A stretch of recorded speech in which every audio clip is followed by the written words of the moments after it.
فرش عذاب بچھانے والی بیوی کا نام زینب ہے، اور بیوی نے فرش عذاب کو بچھا کے بتایا ہے کہ دنیا والوں یاد رکھو، فرش عذاب آتنکوادی نہیں بناتا، آتنکواد کے خلاف بچھایا جاتا ہے۔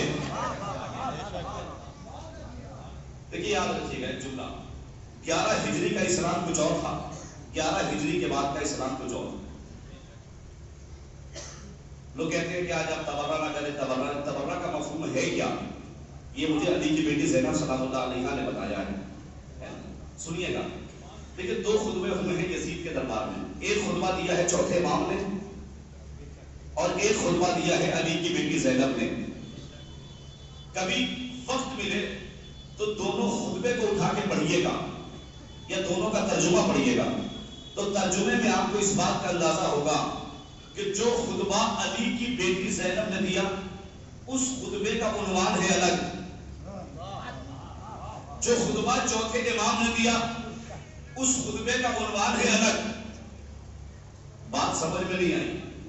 جب دونوں ایک ہی آغوش کے پلے ہوئے ہیں، آغوش عصمت کے پلے ہوئے ہیں، تو یہ ایک ہی دربار میں 2 خطبے ہوئے، عنوان الگ الگ کیوں ہے؟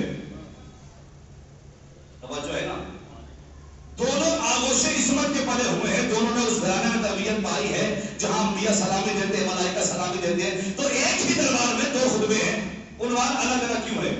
میں بتاؤں گا آپ کو، جہاں تک اپنے علم کے اعتبار سے میں جملہ آپ تک پہنچا رہا ہوں، اگر دونوں خطبے کو اٹھا کے آپ پڑھیں گے تو آپ کو اس بات کا اندازہ ہوگا کہ جو خطبہ علی کی بیٹی زینب نے دیا اس خطبے کا عنوان ہے الگ۔ اگر میں خلاصہ کروں تو یہ کہہ سکتا ہوں کہ سید سجاد کے خطبے کا عنوان تھا تولا،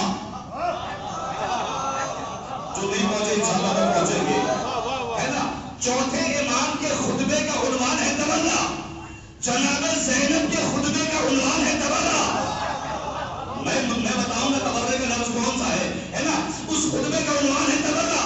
پھر بھی بات سمجھ میں نہیں آئی؟ جب ایک ہی دربار میں 2 خطبے ہوئے، عنوان الگ الگ کیوں ہے؟ کیا یہ نعوذ باللہ الگ الگ اختلاف نظر ہے؟ کیا یہ نعوذ باللہ ذہنیت کا اختلاف ہے؟ یاد رکھیے گا، کل دنیا کو نہ صبح سمجھ میں آئی تھی، نہ جنگ سمجھ میں آئی تھی، آج نہ تمنا